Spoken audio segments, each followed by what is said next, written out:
Get ready to level up in fantasy football.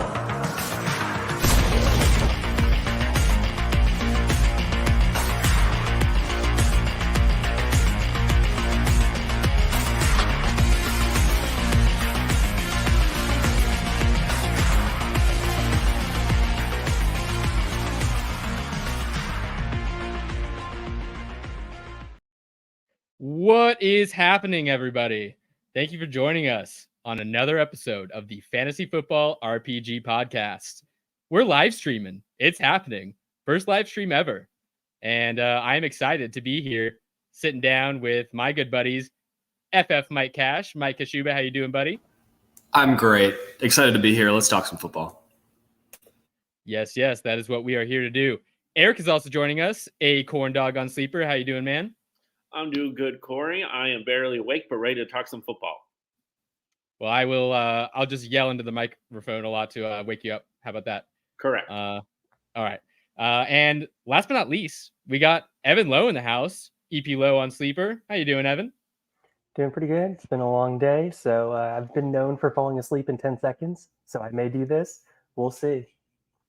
I will give a $10 charity donation if we get Evan asleep on the pod. I will. I think that'll be classic entertainment for our brand.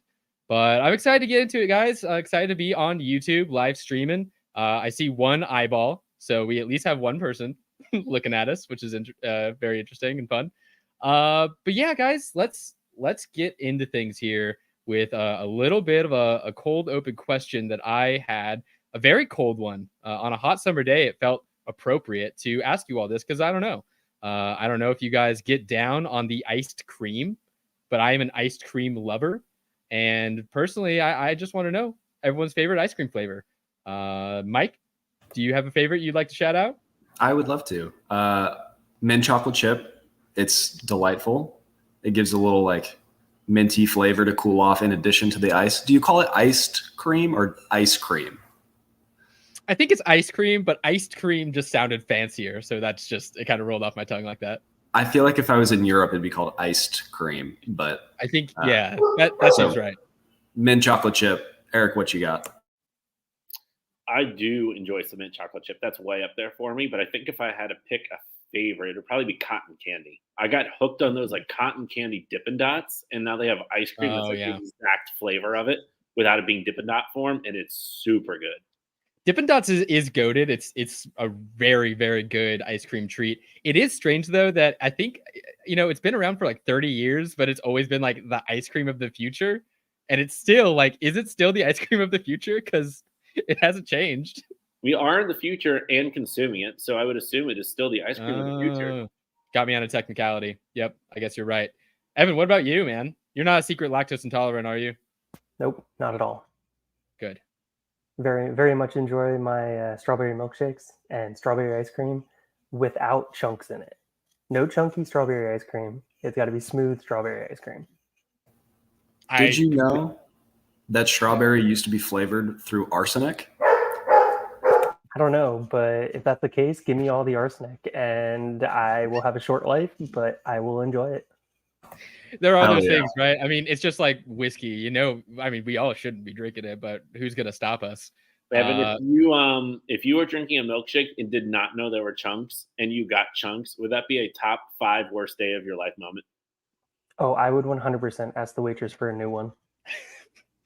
Throw a fit right then and there. No, I'm not going to throw a fit. I'm going to very politely say, hey, you screwed up this milkshake. I would like a new one, please. I can always count on you for being very direct but polite. So good on you. My favorite, it might make me sound a little childish, but I really get down on a good rainbow sherbet. I like the fruit flavors. I'm known for my taste in fruity beers, and it translates well to ice cream. There's a specific one from Baskin Robbins called Wild and Reckless that's like blue raspberry and strawberry and green apple, and that's just check. I will take all of the sherbet. That sounds like a boy band album name for the hottest summer of 2015. So, what's funny is I remember distinctly when this ice cream came out because it was a promo ice cream for the movie stallion of the something. Like it was this animated movie about a horse, and they came out with it, and it had Pop Rocks in it, and it was called Wild and Reckless. And I thought it was dumb, but then I tried it, and I'm like, I mean, it's dumb, but it's tasty. And ever since then, it's been a go-to for me. So are you 100% sure that was not a fever dream? I am 90% sure it was not. There's a 10% chance. I mean, I've had some pretty crazy fever dreams, so it could be. I have some in my fridge, though, so it does exist. But ice cream flavors aside, I want to talk about someone that looked iced cold in the last preseason game that we had on Monday here, guys. Ravens v. Commanders. And Sam Howell was looking frosty out there against those second and third teamers from the Ravens. You guys catch any of that? You see any of those absolute lasers that Howell was tossing out there? I did. You brought up a great point. The first quarter, they scored 3 points against the starters, and then the Commanders kept in their entire first-team offense as the Ravens took out their starters because they're in the preseason and they're trying to figure out what's going on with their life. But the Commanders treated it like their Super Bowl. So Sam Howell looked great in the second quarter against corners that I could not name. Well, breaking that 24-game streak had to feel pretty good, even though it was preseason. The Ravens lose that 24 streak, so that's rough. Meanwhile, we had a very unfortunate, because they kept their starters out there, very unfortunate Terry McLaurin injury.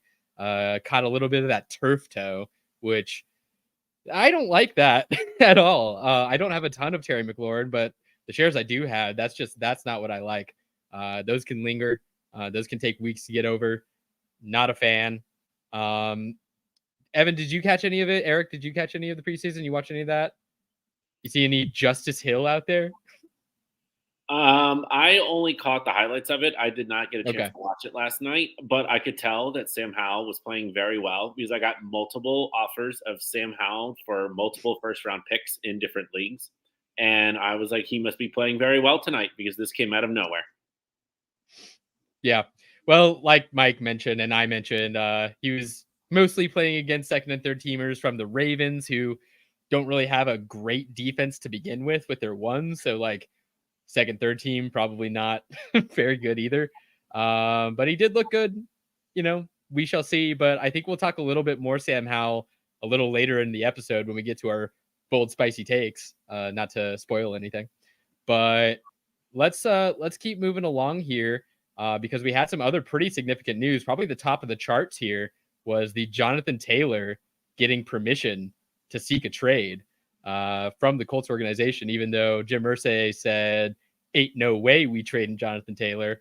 Seems like, yes, there is way that we might trade Jonathan Taylor if a team will give us a first or equivalent to a first. Evan,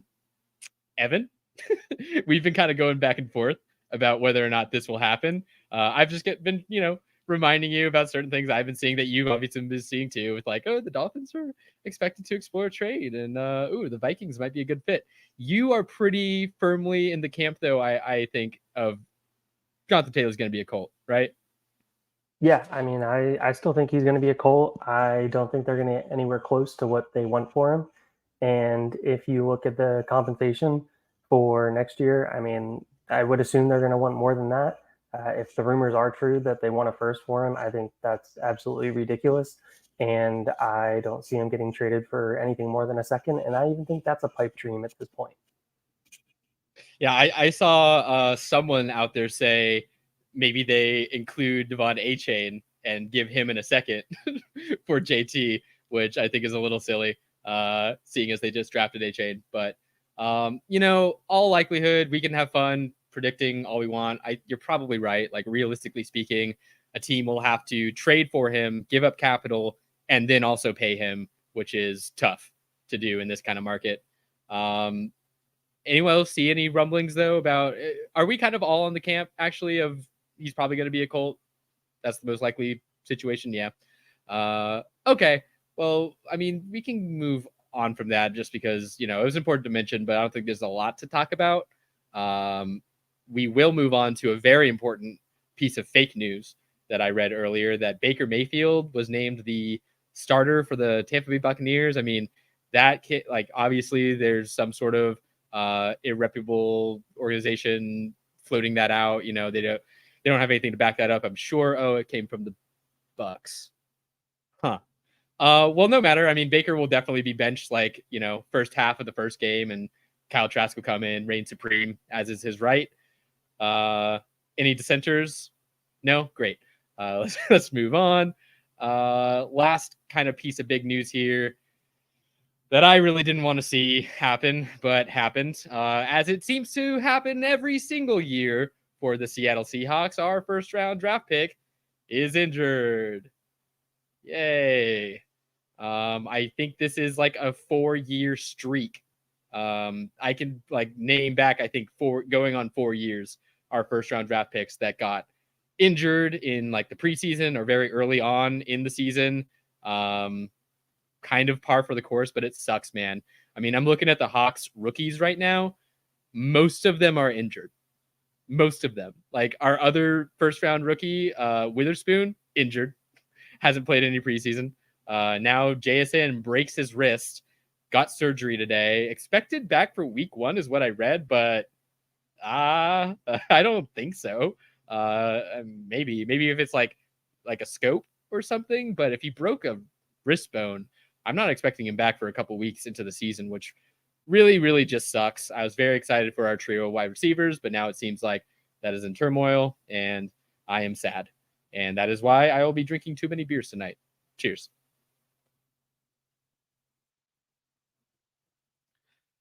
But yeah, that is kind of all of the news I scoped out. I don't know if you guys saw anything else, any preseason hype you wanted to spread the word on.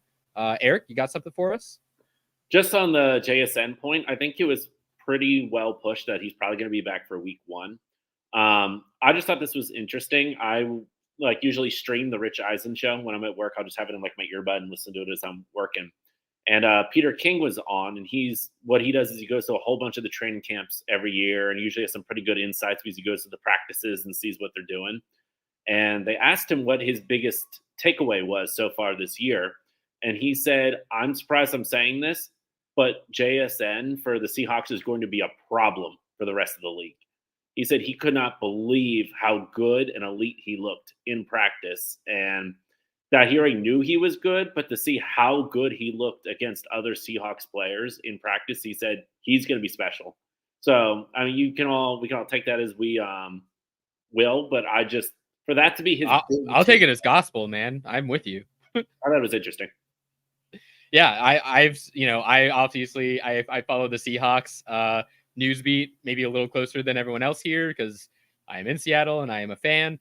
And yeah, all I have seen is amazing catches by JSN, separation, athletic plays, constant hype, constant positivity. I think he's going to be super special. I'm very, very excited for him. What are the odds he's wide receiver 1 on the Seahawks by the end of this year? I still think it's DK. I still think it's DK. I think he's poised to take Tyler Lockett's spot though, like as of next year. I kind of see that in the cards. Tyler Lockett sort of takes a step back. JSN steps into the role, and there's kind of like a 1A, 1B to DK and JSN next year. Do you guys want to know who has scored more fantasy points every year that DK Metcalf has been in the league between DK Metcalf and Tyler Lockett? Tyler Lockett.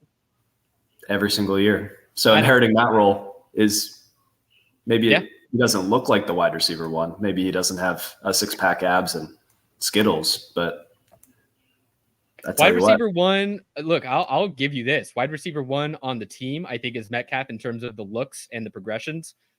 JSN could be the wide receiver 1 on the Seahawks from a dynasty or just fantasy perspective. I could very well see that. I think he'll be a target hog.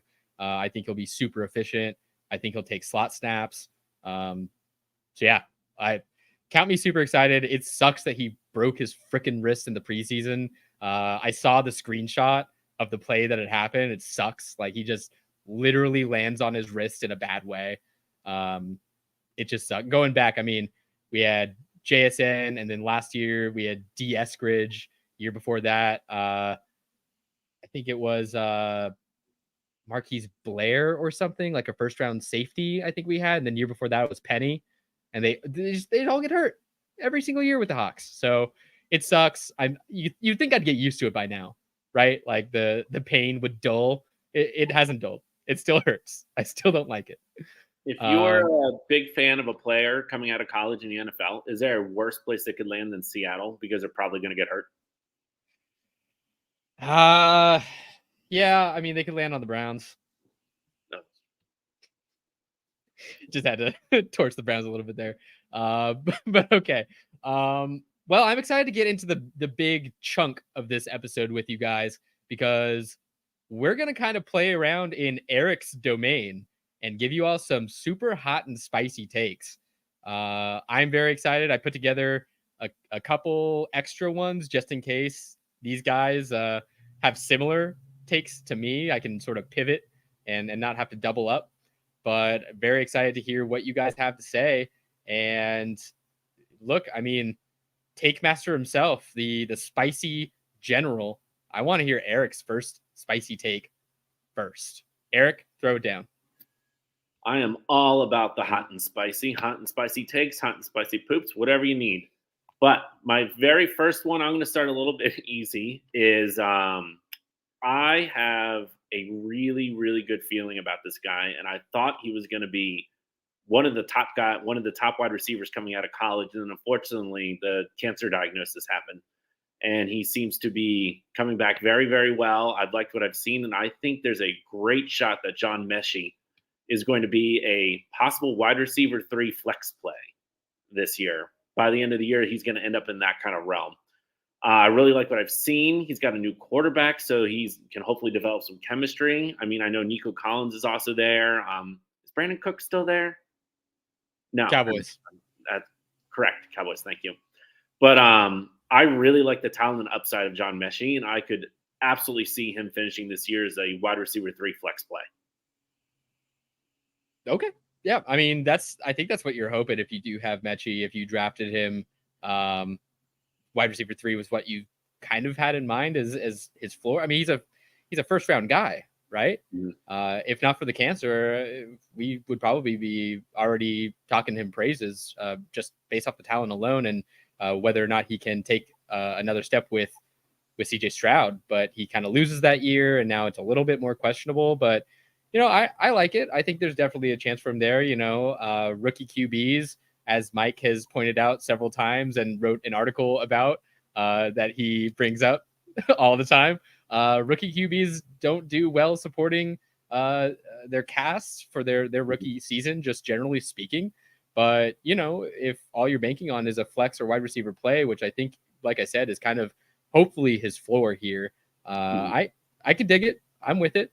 I think he's probably the most talented wide receiver on the team. Mm-hmm. And I think this is the last chance you have to get him cheap. What do you think? I mean, ballpark. What would you send to go get Mechie? I mean, I'm pretty high on him, but I would probably send a late second. Try to get him for that. Yeah, that's bold. I think that could have been your bold take. Is you should go and spend a late second on John Mechie. I could do that. Bold and spicy. I like it. Okay.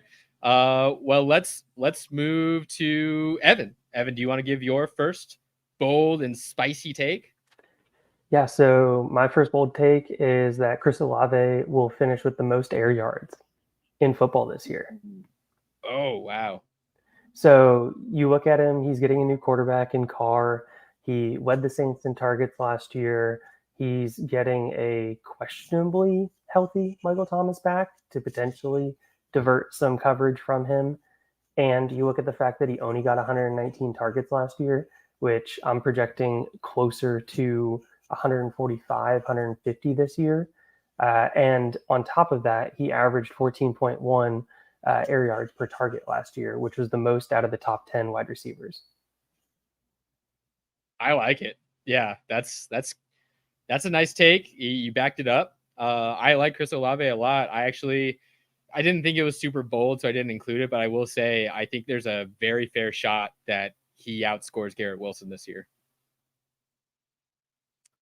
So yeah, I like it, dig it. Anyone else have a comment about Chris Olave before we move to Mike's? I mean, are we sure that Derek Carr is an upgrade over Andy Dalton? Are we sure? I'm pretty sure. I'm pretty sure. Are we sure? Yes. Andy Dalton Come on, Mike. at this stage, yeah. If it was Andy Yeah. Dalton 10 years ago, maybe more of a conversation. But right now, yeah, I would take Derek Carr over Andy Dalton. I mean, Jameis Winston's going to be the quarterback by week 9 anyway, but that's whoa, fine. is that your take? No, that's just off the cuff. All right, that's Mike's first spicy take. Then I'll go to mine. That is now the heading of the episode. Yeah, no, that's let me not put it real, as a banner but- real quick. Yeah. Let's go with this one. So I love to say that rookie quarterbacks ruin their pass catchers. I like to say that rookie tight ends don't matter. I'm going to go against that second one. I think there are 2 rookie tight ends that finish in the top 12 this season. I can't tell you which 2 it will be between Musgrave, Laporta, Michael Mayer.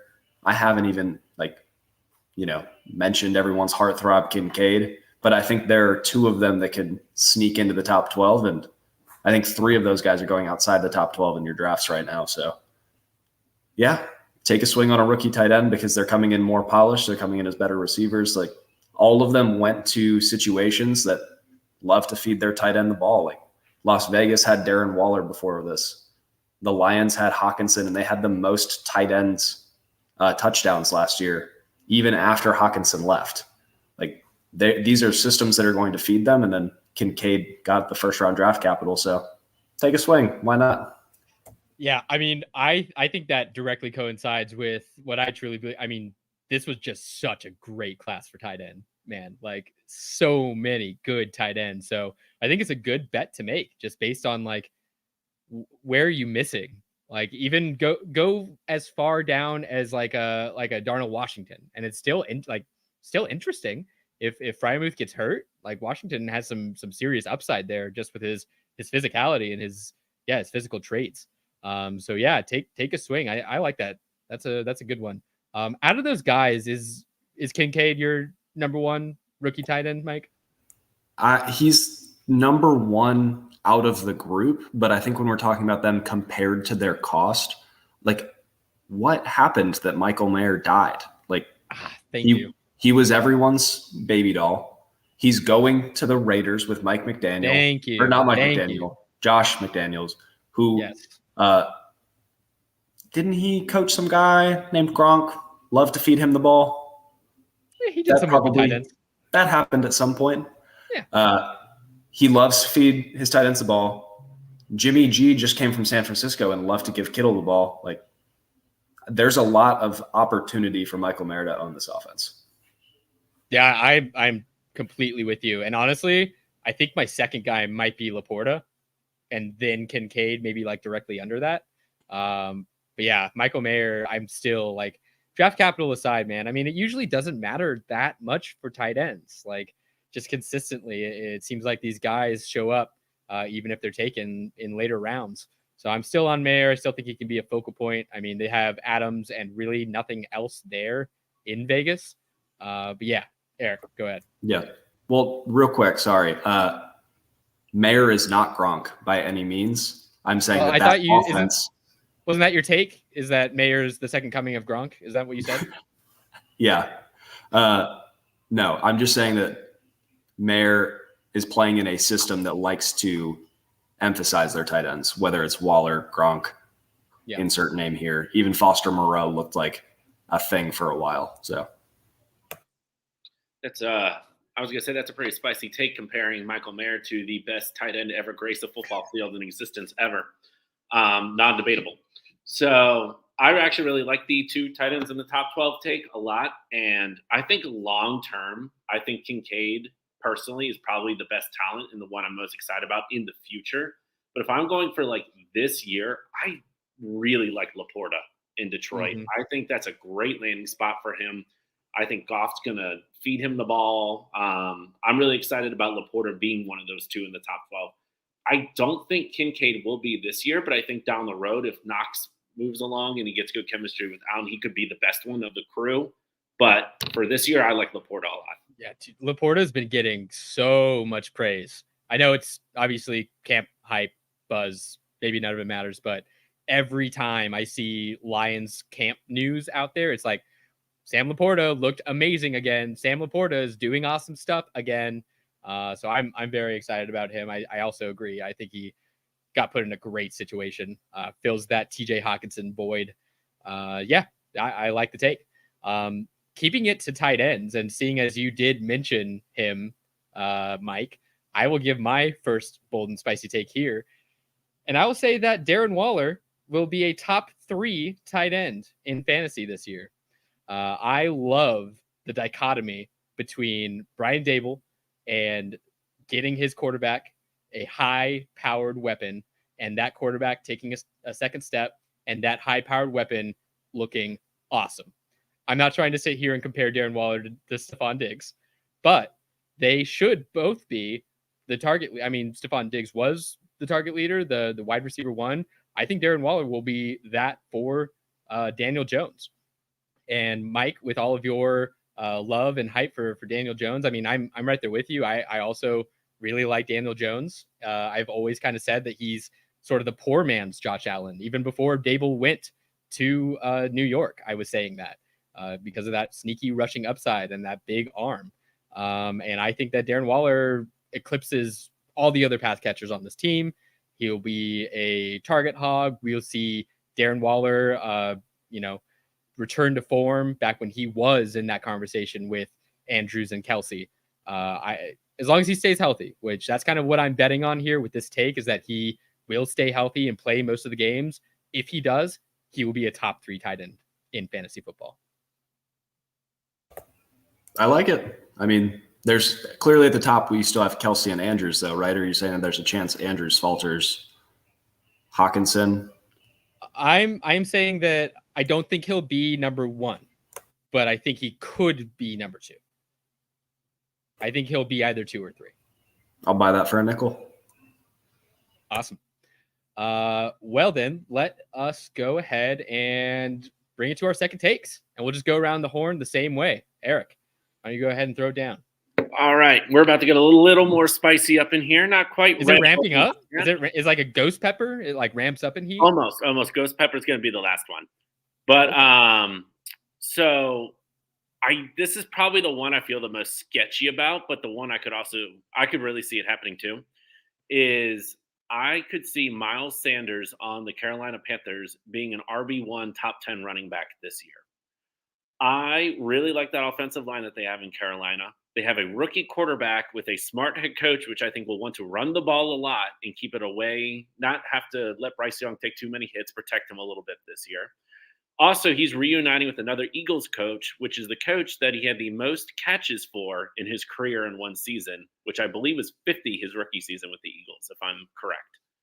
I just really like the upside there. I mean, I know there's I can't think of his name off the top of my head. The other running back who's there, Chuba Hubbard. Chuba. I'm just not really sold on him being anything super special, and I think they paid Miles Sanders enough in what is this running back market or whatever they're paying for running backs nowadays, that he will be a featured player. And I think Miles Sanders also has a chip on his shoulder that he wants to prove that he can be a top flight running back. I'm not saying he is him, but I remember going into last season, Josh Jacobs was looked at very lowly, and a lot of people didn't think he was anything great. And then he went out and led the league in rushing. I'm not saying Miles Sanders is going to lead the league in rushing, but can he be a top 10 fantasy running back? I think so. No, he cannot. Incorrect. There is no world where Sanders is going to be able to be a top 10 running back, because you're looking at it. The offensive line was allegedly good. If you've watched any of this preseason, they're an absolute disaster. This is a dumpster fire of an offensive line with a small quarterback that's not athletic enough to make it happen, with a coaching staff that is doing their best to piece together this offense. But right now it looks like an incohesive unit with no upside. I'm completely out on the Panthers offense. I'm completely out on the Panthers team. If you're making bets for last place in the NFC South, it's the Carolina Panthers. Book it now. I really don't appreciate you saying that after you just traded me DJ Chark, Mike. Shoot or shoot. Although I gave you the plotter dud that is Gabe Davis, so you win some, you lose some. Okay, yeah, I mean, I think that Eric's right though in terms of like volume. I think that Miles Sanders will get some serious volume there because the pass catching is so bad. Who do they have? They have a very mediocre wide receiver room. So Miles Sanders could get like panic screens and dump offs and be fed the ball just in terms of like they can't make anything else work. But as Mike said, if that O-line is a disaster, what is the volume going to really lead to? And it's the volume, and then also like, is there any touchdown upside in this offense? Like they're going to play against Atlanta, who's going to that game is going to go 4 series long because they're both going to run 2 15-minute drives and end the game. They play the Saints, who's going to run up the score on them early, and then nothing's going to happen the rest of the game. Like it's just not a good situation for anybody.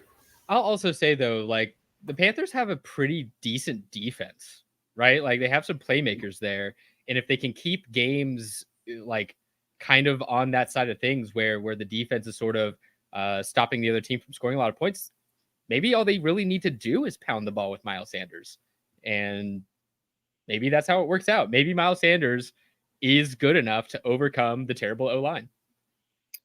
And Mike also I'm not betting on it, but it could happen. Mike forgot to mention that once the Buccaneers bench Baker halfway through the first game, they will go 17-0 from there on out, led by the GOAT Kyle Trask. So wait, you said 17. Once he's benched 17-0. So he's getting benched within the first quarter. Correct. Of the first then game. they will continue to win the game and go forward. But Mike, since you're so out on Miles Sanders, will you water bet that Miles Sanders top 20 running back this year in fantasy? Top 20? Yeah, you hate him so much. He has no shot at top 10. I'll do 18. What is it? I'll do 18. 18? Deal. Sold. We're going to have to compile these freaking water bets that everyone's making. I have no earthly clue how many are out floating around there that we've made. Yeah, I'm going to write this one down. If we have any listeners that want to go back and double check for us, I think there's Devontae Adams in there somewhere. There's Gibbs in there somewhere. Bryce versus Anthony Richardson. Yeah, that one's you can drink the water now. That's over. Garbage. Wait, is it drink the water? Wait, how do these water bets work? Because we've never actually gone through with one. Is it drinking water? Because that kind of sucks. I thought it was like you dump water on your head. We could do you have to mail the other person liquid death. That's okay. That's interesting. I like that. Because they killed you in the bet? Yeah, I can water bet brought to you by Liquid Death. If you work at Liquid Death, give us a call. If we can get that sponsorship, then that's definitely what we'll do. But I also really like the idea of we have to like send the winner of the bet a video of someone dumping like a bucket of water on our heads. We could make a alternate Twitter page too called the Water Bet Board for the Fantasy Football RPG Podcast, where we just tweet out whenever we make water bets so people can keep up with them too. That's a great idea, Eric. Thank you for taking that responsibility on. I'm looking forward to seeing you make that. Okay, well, let's go ahead. And that was a good one to talk about at the very least. So appreciate you, Eric. Let's move to Evan's second spicy hot take. All right, so my spicy hot take is Tua plays every game this year and finishes with a top 3 passing yard season. Wow. Are you banking on the taekwondo, the judo? I mean, look, he's beefed up and hopefully he's learning how to fall. And part of me just thinks he's had so much bad luck. Eventually it's got to turn around, right? And it's supposed to be spicy hot, so it's pretty hot down in Miami from what I hear. Okay. Yeah. I like it. Maybe would help to stay a little bit more on his feet if they had like an all-pro running back right behind him, right? Like a Jonathan Taylor. No. That makes no sense because that would take away from his passing volume. He needs to throw the ball 50 times a game. That's just how that offense operates. Well, what if they trade for Jonathan Taylor and just use him as a pass blocker? Corey, I need to kick you from this. No, But you can't. regardless. I have all the power. You can't. Regardless, Tyreek projected 1,900 yards. Waddle projected 1,400 yards. Rest of the team, 1,400 yards. That puts him at a 4,700 yard season. Yeah. I mean, I just made, to your credit, I just made a trade to go get Tyreek Hill because I think that he's saying 2,000. I think he'll get close. I'm with it. I'm aboard the Tua train. I've taken him in a number of leagues because the upside is just so tantalizing. If he can do it, if he can play most games, he's such a lock for like a QB1, like a high-end QB1. So I'm with it. Well, I like it. And if he gets the contract extension, that locks in his dynasty value. Yeah, I'm with you. Okay. Great. Let's move on to Mike's second spicy hot take. How spicy do we want this? Bro, we are doing spicy hot takes. This is the bold take battle. You want it spicy as possible. So there's an offense that I'm super in on right now. And you guys know this already. The Steelers. Well, there's two. Also, yes. I think that Keenan Allen, Mike Williams, and Quentin Johnston all finished top 24 in points per game. Because I think they're going to alternate injuries, which kind of gives me a little bit of an upside. But when we think about... That's cheating. You can't do that. So I said points per game. But when we talk about how good that offense is going to be and how it explodes, like I think Justin Herbert is going to make 5,000 yards look silly. He's already thrown for 5,000 yards once. Like now he adds a more creative offensive coordinator. He adds a first-round receiver. He is just going to absolutely crush all expectations on the Chargers this year. And I think all of his receivers will benefit. So I got 3 Chargers receivers in the top 24 points per game. Book it. You are such a Herbert stan. It is so funny. You're in love with that guy. What's not to love? He's young, contract extension, hot, contract extension, all sorts of good weapons.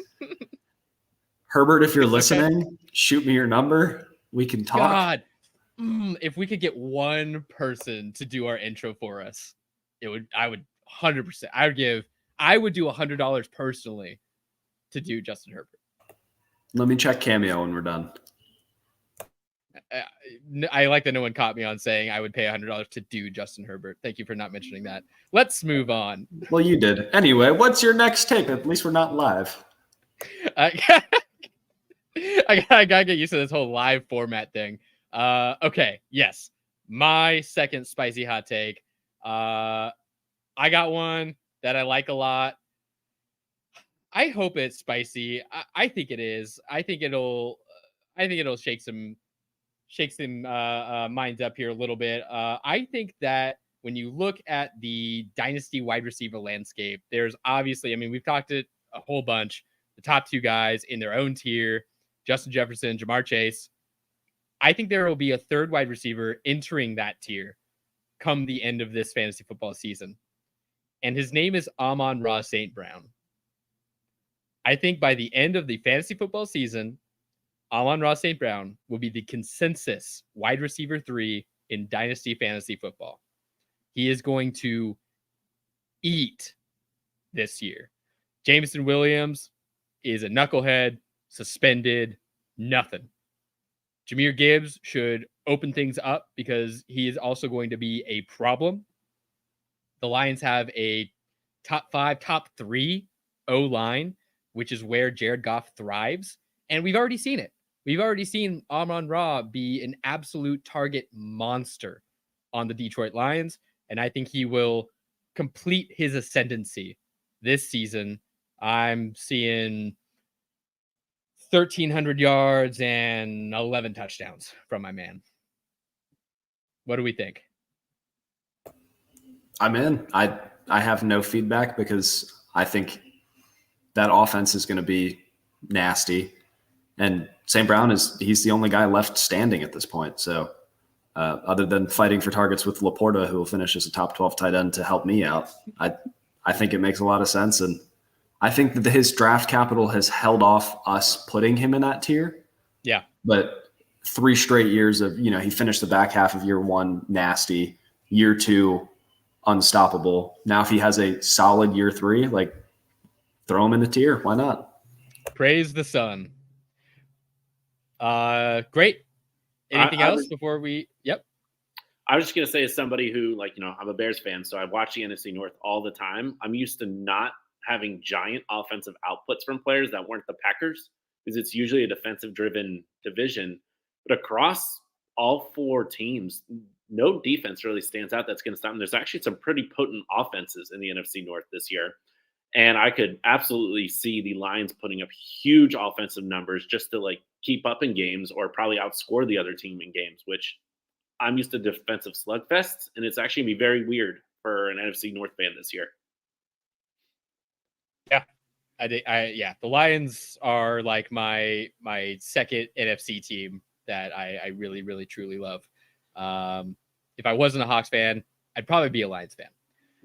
But let's go ahead and it's Dan Campbell too. I love that dude. When I watched Hard Knocks last season, it was just like, oh, I love the Lions now. Okay. Bite some freaking kneecaps, dude. Let's take it back to the Spice General himself, Mr. Eric Watt, for your third and last spicy hot take. All right. This one is the top. Better be spicy. The spicy of the spicy. I have been a fanboy for years of this player, and I think he is coming into a time of his own. He has a great talent, has been one of the top guys coming out of college. We've known about him 4 years. He lost 3 games in 7 total seasons as a starting quarterback, and never lost on a Saturday until Patrick Mahomes beat him last year. He is the prince that has been promised. Trevor Lawrence will be the QB1 in all of fantasy this year, the top scoring player in fantasy, and the NFL MVP, with the Jaguars having the best record in the AFC. Book it. That's my pick. So it's weird that Lawrence could do that while Herbert's doing it at the same time. So I'm trying to figure out how that is going to work together. Yeah, I don't understand how Herbert and Lawrence are going to do it when Jalen Hurts is going to do it. So that's super weird. And I don't know how they're all doing it when Kenny Pickett's doing it. So all 3 of those guys can't do it, and Geno Smith doing it. That would just be crazy. Geno Smith wins comeback player of the year. Ooh. Yeah. There are 3 other divisions in AFC, and all of them are going to be beating each other up all year long. The Jaguars are the only team in the AFC South that are not total booty cheeks. And Trevor Lawrence might, in fact, be the only good QB in that division. I do actually have reasonable feedback for this if you'd like it. How many rushing yards do you think Trevor Lawrence gets?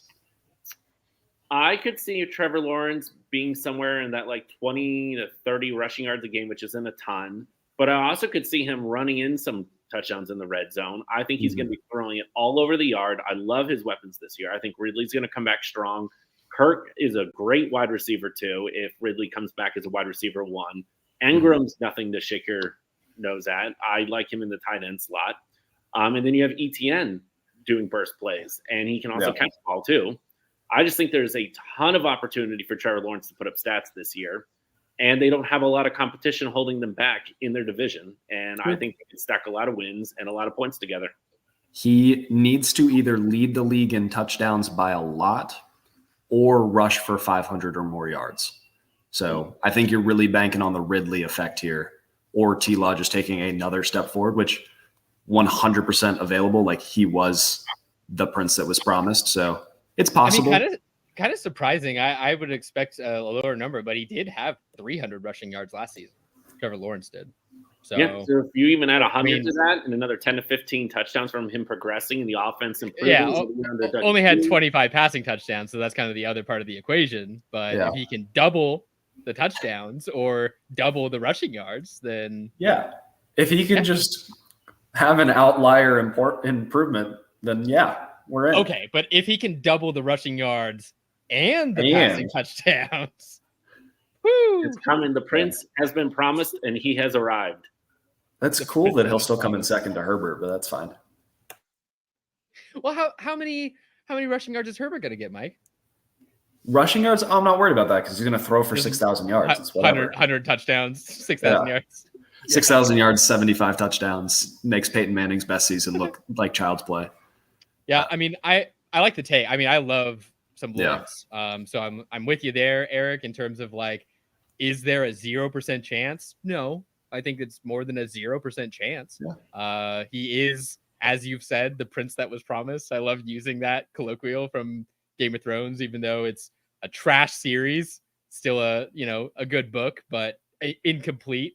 And the TV show was absolute garbage town, but we can reuse Prince That Was Promised for our own purposes, and it's now Trevor Lawrence's nickname. I do think that.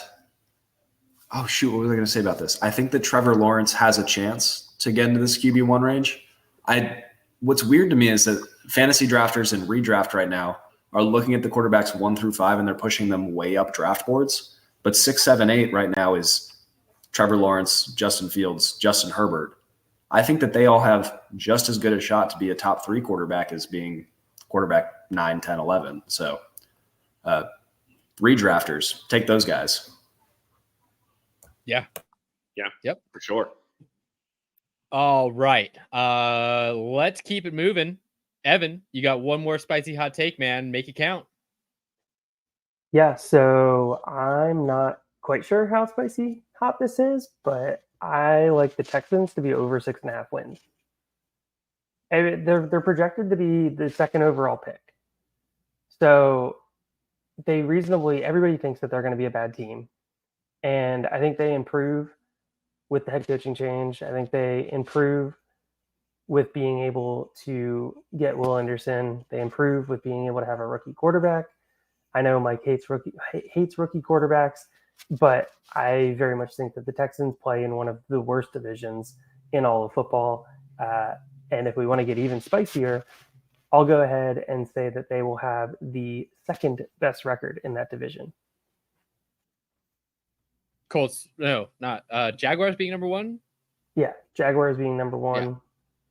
Texans being number 2, Titans being number 3, and Colts And being dead last. Is that with 7 wins? Yes. Yeah. That backs up my Jags winning the AFC. Thank you. It does. Yeah. Yeah, you got that going for you. Okay. Let me just pull up the Texans schedule real quick.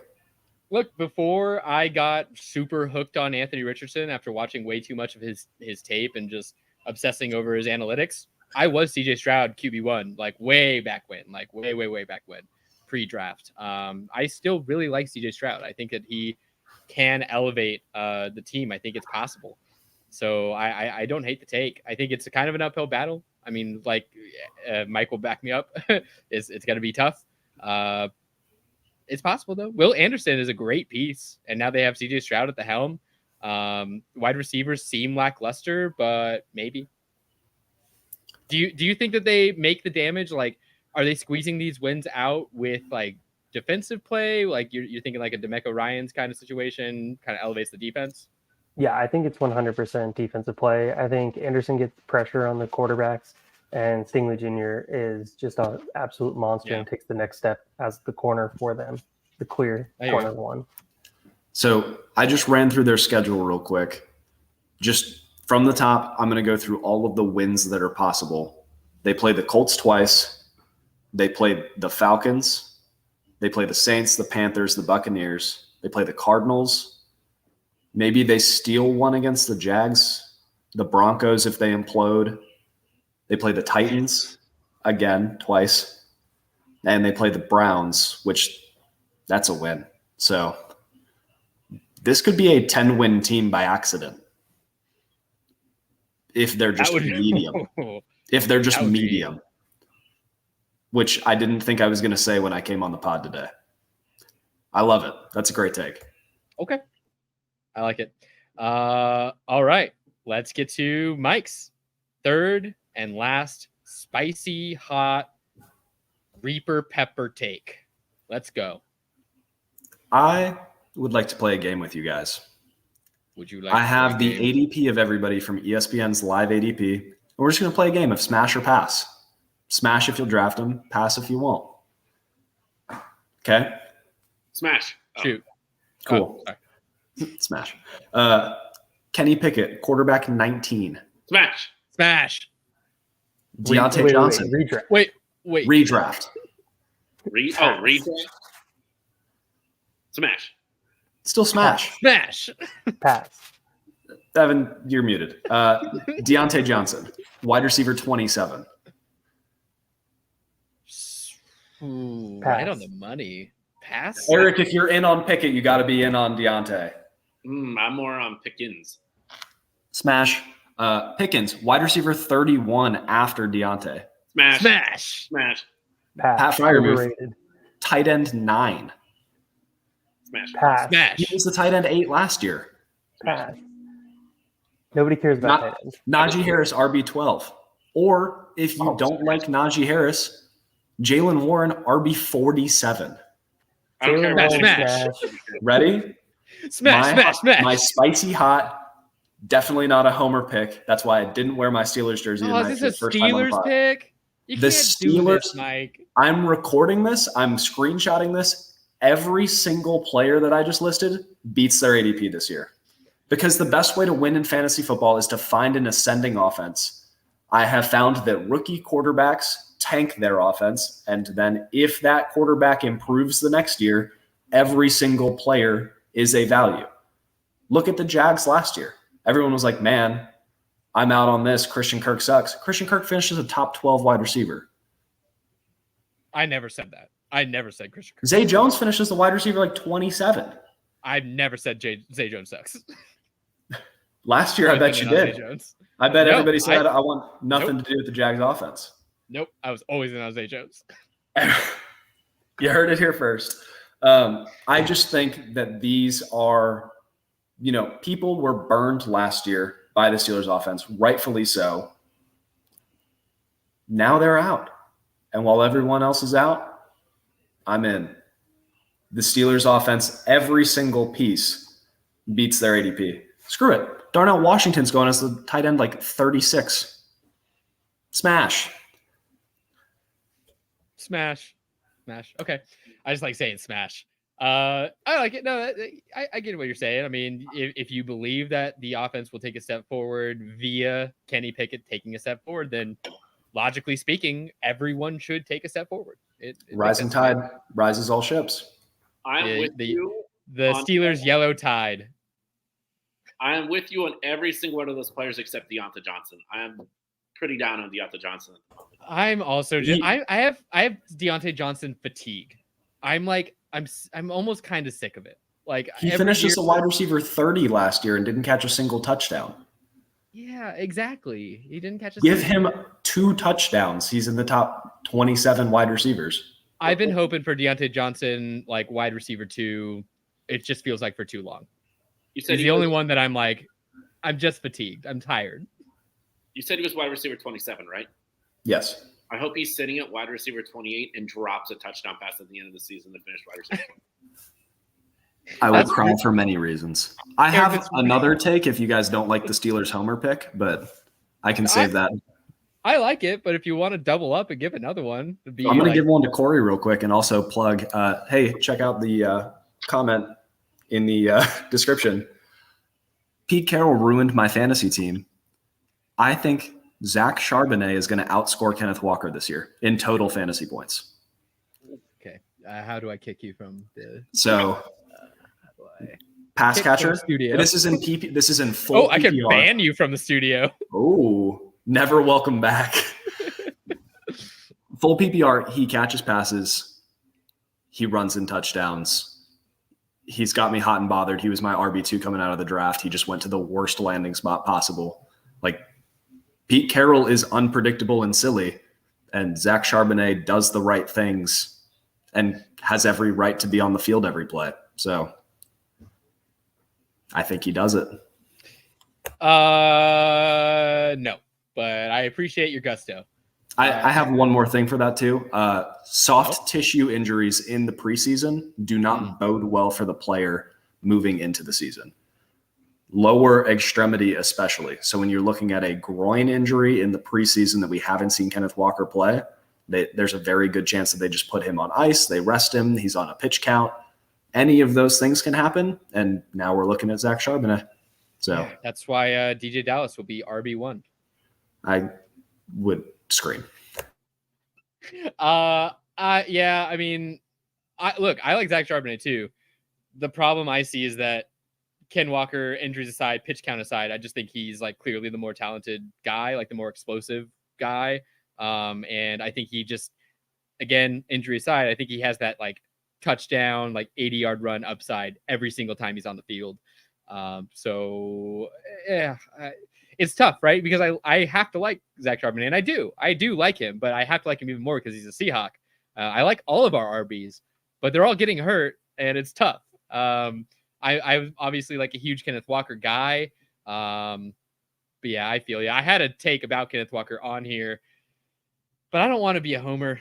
I don't want to do it. I'm gonna do something else because I put some extra takes on here, and just having you give a Seahawks take, I think I'm gonna pivot. I actually have two, and because you gave two, I think I'm gonna give two, and we have a little bit of time, so I'm gonna do it. My first take that I think is maybe the less spicy of the two that I have going here. But my first one is that I don't think any of the rookie wide receivers this year will eclipse 800 yards. I think they will all be under 800 yards in receiving yards. Every single one of them. Jackson Smith-Njigba would have been my only guy that I'm like, I could see it. I could see more than 800. Now that he has a broken wrist, it's sketching me out a little bit. And I think even that was going to be difficult to do. I don't think any of these guys eclipses it. I think there are myriad reasons why not for each guy. And I can go through them all. We don't have a lot of time left. So I'm going to leave it with that. And if you guys have specific questions about that, I'm happy to answer them. But I think every single one of these guys is going to be fine, but not great. Speed run through the top three. So, I mean, Jackson Smith, I think that he's great, but he's a rookie and has DK and Tyler Lockett still ahead of him. Broken wrist doesn't help his case any. I think that he'll be a little bit on the mend dealing with that injury. Zay Flowers, I love him. He is one of my favorite rookies, honestly, in this whole draft, but he's on the Ravens. And I think that Odell is going to command the targets there. I still think that Bateman is alive, unfortunately. I think they'll give him looks. I don't like him, but I think he's on the team and they'll still give him looks. I think it's like sneaky crowded in Baltimore. So I don't like Zay Flowers getting over 800. And then Quentin Johnston is Josh Doxson. So moving on to my my extra spicy. Do you need more evidence of that? I mean, he's Josh Doxson. Like, he's pretty much the same guy. He's not going to eclipse 800. He never will in his career. Is that spicy? I have no words. All right. Getting into my secret last spicy take, though. And this one will be what we...